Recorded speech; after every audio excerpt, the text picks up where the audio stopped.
Hola, te damos la bienvenida a CanalMed. Si te apasionan las ciencias de la salud y buscas ir al grano con información pura y dura, no dudes en suscribirte. Venga, vamos al lío. Hoy traemos una clase magistral sobre un tema que es, literalmente, pura electricidad para el sistema nervioso, la epilepsia. Nuestra misión aquí es transformar conceptos médicos súper complejos en un conocimiento clínico que sea 100% práctico y fácil de digerir. Nuestra ruta de hoy es súper clara. Primero, conceptos básicos y etiología. Segundo, la clasificación de las crisis. Tercero, el famosísimo estatus epiléptico. Cuarto, el tratamiento farmacológico. Y para rematar, el punto 5, cuidados de enfermería y complicaciones. Fíjate bien a lo largo de la explicación porque vamos a soltar un montón de trucos para los exámenes, así que mucha atención. Empezamos fuerte. Sección 1. Conceptos básicos y etiología. A ver, antes de ponernos a medicar o clasificar, hay que entender exactamente qué está pasando ahí dentro a nivel neurológico. Lo primero es lo primero. No es lo mismo tener una crisis que tener epilepsia. Una crisis epiléptica o convulsiva es básicamente un cortocircuito. Es una descarga neuronal brusca, totalmente desordenada y que interrumpe la función normal del cerebro. Pero ojo que esto es vital. Tener una crisis aislada, digamos por una bajada de azúcar o por falta de oxígeno, no significa tener epilepsia. La epilepsia es la enfermedad crónica, la que genera crisis periódicas a lo largo del tiempo. Es como la diferencia entre que salte un plomo en casa un día o tener toda la instalación eléctrica defectuosa. Y aquí viene algo súper interesante y típica pregunta de examen. El motivo de ese cortocircuito cambia radicalmente según la edad. Si hablamos de un recién nacido, piensa automáticamente en problemas de falta de oxígeno, es decir, hipoxia o isquemia perinatal.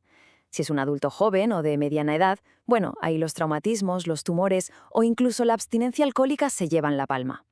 Pero si el paciente tiene más de 50 años, la causa número 1 pasa a ser sin duda los accidentes cerebrovasculares o ictus. O sea, la edad lo cambia absolutamente todo. Así que, resumiendo esta primera parte, una crisis es el evento puntual, la chispa. La epilepsia es la enfermedad crónica. Y nunca hay que olvidar cruzar la causa de la crisis con la fecha de nacimiento del paciente. Entender esto es fundamental. Pasamos a la sección 2, clasificación de las crisis. Esto es clave en la práctica clínica porque, dependiendo del tipo de crisis, el tratamiento cambia por completo. Imagina el cerebro como un mapa. Si la tormenta eléctrica afecta a todo el mapa a la vez, a toda la corteza cerebral simultáneamente, hablamos de una crisis generalizada. Pero si el cortocircuito se queda confinado en un solo barrio, en una zona muy concreta, entonces es una crisis parcial o focal. Y un dato clínico de esos que salvan vidas en los test. El lóbulo temporal es el sitio donde con más frecuencia arrancan estas crisis parciales. Quédate con eso. Dentro de las crisis generalizadas tenemos varias caras. La más típica, la de las películas, es la tónico-clónica o gran mal. Ya sabes, primero una fase tónica donde todo el cuerpo se pone rígido de golpe y luego la fase clónica, con esas sacudidas que no se pueden controlar, para acabar en una somnolencia brutal. Pero oye, también están las famosas crisis de ausencias en niños, el petit mal. Son episodios de unos segundos donde se quedan como embobados, desconectados. Ni se caen ni convulsionan, pero su cerebro está totalmente en pausa. Ahora hablemos de las crisis parciales simples, donde la persona no pierde el conocimiento. Alerta gigante de examen por aquí. A veces, después de una de estas crisis, la persona se queda con una debilidad temporal en esa parte del cuerpo. A esto se le llama parálisis de TOD. Es un susto tremendo porque parece un ictus, pero no hay de qué preocuparse, se pasa con el tiempo. Otra cosa súper curiosa es la marcha jacksoniana, que es cuando los temblores van subiendo por el brazo o la pierna poco a poco. Para cerrar esta sección, si afecta a todo el cerebro, es generalizada. Si es en una zona concreta, es parcial. Y el truco definitivo para las parciales. Si la persona se entera de todo, es simple. Si hay una alteración de la consciencia o empieza a hacer automatismos como chupetear sin darse cuenta, entonces estamos ante una crisis parcial compleja. Sección 3. Estatus epiléptico. Ojo aquí que dejamos la teoría básica y entramos en modo emergencia absoluta. El tiempo es cerebro. Cuando una crisis no frena sola, hay que sacar el cronómetro. Antes se daban márgenes más amplios, pero hoy la regla es estricta. Si una crisis tónico-clónica dura más de 5 minutos o si se encadenan varias crisis sin que la persona despierte entre medias, alarma roja. Eso es un estatus epiléptico. A partir de esos 5 minutos, el riesgo de sufrir un daño neuronal irreversible se dispara por las nubes. Entonces, ¿qué hacemos? Pues hay que subir peldaño rápido y sin dudar. Primer escalón, siempre benzodiazepinas, un diazepam o midazolam al canto para intentar frenar el golpe. Que a los pocos minutos no funciona, pasamos al segundo escalón, fármacos antiepilépticos intravenosos, rollo levetiracetam.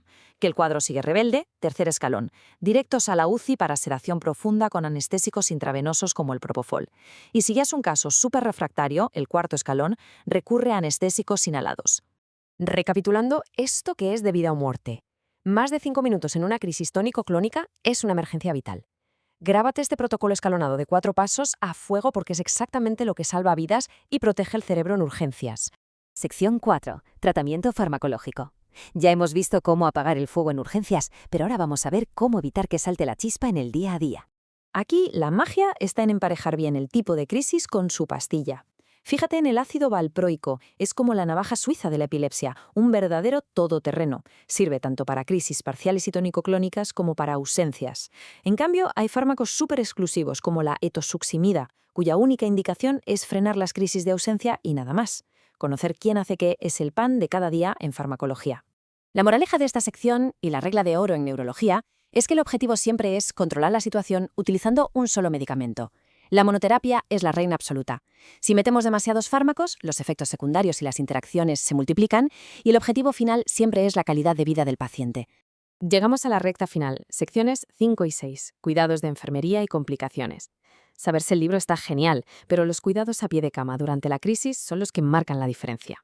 Si ves a alguien convulsionando, lo primero es respirar hondo y mantener la calma. Hay que asegurar la vía aérea y, si se puede, poner oxígeno a tope. Segundo, despeja el área. No intentes sujetar a la persona con fuerza para inmovilizarla, simplemente protege su cabeza para que no se golpee. Cuando por fin paren las sacudidas, gírala hacia un lado, a la famosa posición lateral de seguridad. Y súper importante, pide inmediatamente una prueba de azúcar, una glucemia. A veces, una simple hipoglucemia es la culpable de todo el show. Y ahora, por favor, escucha esto, porque evita verdaderos desastres en urgencias. Bajo ningún concepto, repito, bajo ningún concepto, intentes meterle a la fuerza un tubo de Guedel o abrirle la boca a alguien que tiene la mandíbula encajada durante una crisis. Si intentas forzar, le puedes romper los dientes. Y que un trozo de diente acabe en los pulmones causando una obstrucción severa, eso sí que agrava el cuadro drásticamente. Porque, seamos claros, gestionar esto mal trae complicaciones mayores. Una crisis que se alarga produce un daño metabólico y neuronal irreversible. Además, imagina el riesgo de una pérdida brusca del tono muscular. Puede causar caídas fulminantes, traumatismos craneales gravísimos o incluso ahogamiento. Y por supuesto está el tremendo impacto psicológico y el miedo constante a sufrir un nuevo episodio en cualquier lugar. En definitiva, la seguridad manda.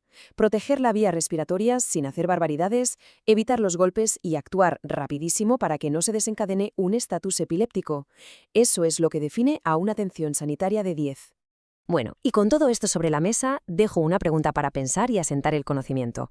En tu próxima guardia o en tus próximas prácticas clínicas, ¿serías capaz de identificar exactamente el segundo en el que un paciente pasa de la rigidez total de la fase tónica a los temblores de la fase clónica y saber con exactitud qué hacer en cada instante? Seguro que ahora sí. Ha sido un verdadero lujo compartir esta sesión. Si esta explicación visual te ha servido para ordenar ideas y prepararte mejor para el mundo de las ciencias de la salud, no olvides suscribirte a Canal Med. Déjanos en los comentarios qué otro tema clínico deberíamos destripar por aquí en el próximo episodio. Nos vemos en la próxima y que el entusiasmo por aprender no pare nunca.